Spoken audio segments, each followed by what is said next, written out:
Good morning, Novella Petronella. Hope everyone is having a great weekend. I'm having a great weekend.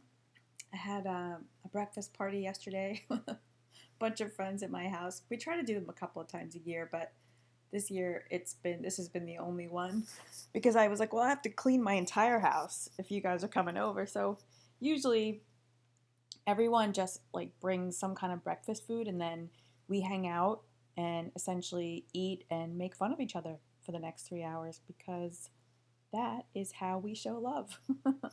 one of my one of my girlfriends lives down the block, so she came over early and she's like, do you have a Bluetooth setup so we can play some music? And I know nothing about technology, so I just said I don't know. And to my shock and horror, she's like, it's okay.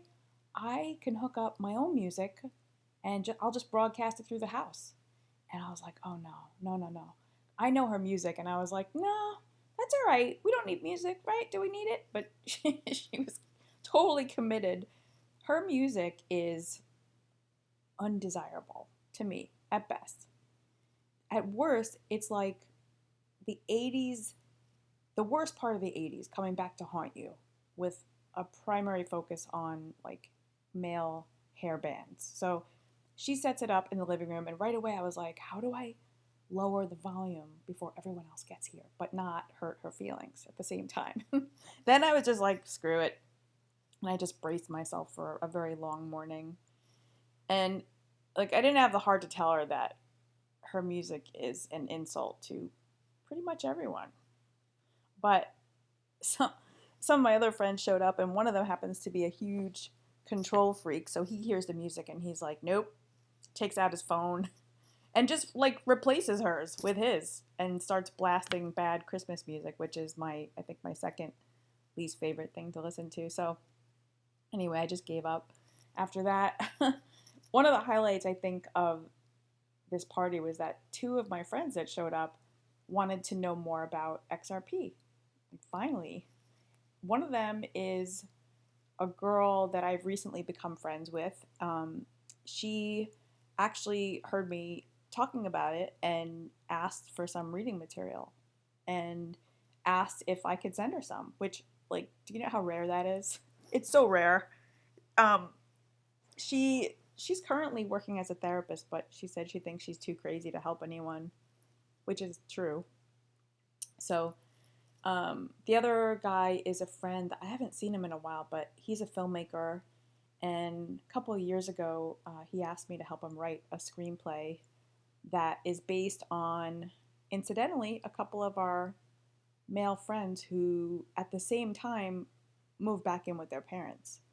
So it's supposed to be a comedy, but it's like a tragic comedy because it's true.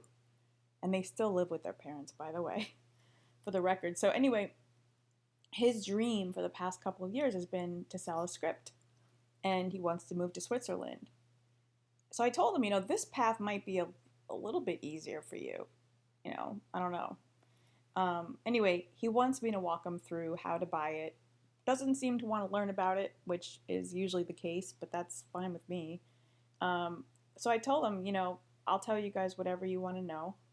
And I think the beautiful thing about educating people that are interested in crypto is that you're not getting anything from it, or at least I'm not. Once they figure that out, they're more inclined to listen.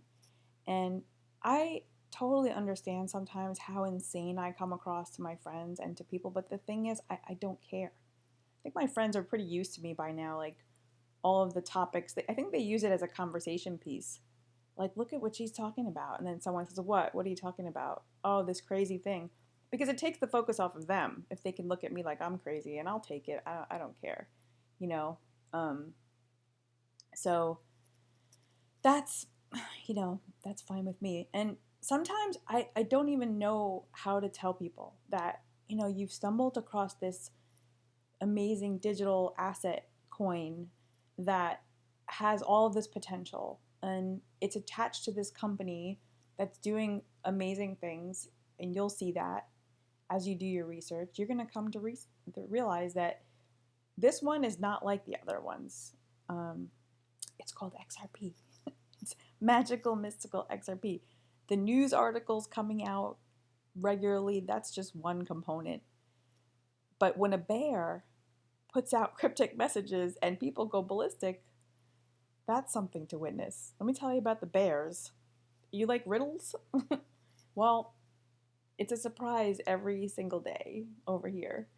When a bear decoder puts out another message and then suddenly they're all apologizing for lying to everyone, and then no one's really sure if they really were lying, it's like nothing anyone would ever believe if they weren't fucking witnessing it for themselves. So at some point, like 4 or 5 riddlers pop up sporadically, and no one even knows which one is real at this point. No one even cares. It's like it, it gets the XRP holders totally crazy. It starts fights, comment wars, and battle of the minds. Never in your life. Just wait, you'll see. And meanwhile, Ripple is just still hard at work, taking things to the next level and strengthening their products. And the price of XRP hasn't moved much this whole time. It's like, hey, I'm going to stay at 31 cents for now. That okay with everyone? Debate about it all you want. I'll see you at $5. And in, 5 years or so from now, the ones that came on board and stayed the course, the ones that knew what they stumbled across, well, they ignored all the cynics and they just laughed off the insults from their friends and just kept adding to their magical stacks while everyone else was sleeping or eating potato chips. And they will be looking back and telling this crazy magical XRP story to anyone who will listen. And they will listen.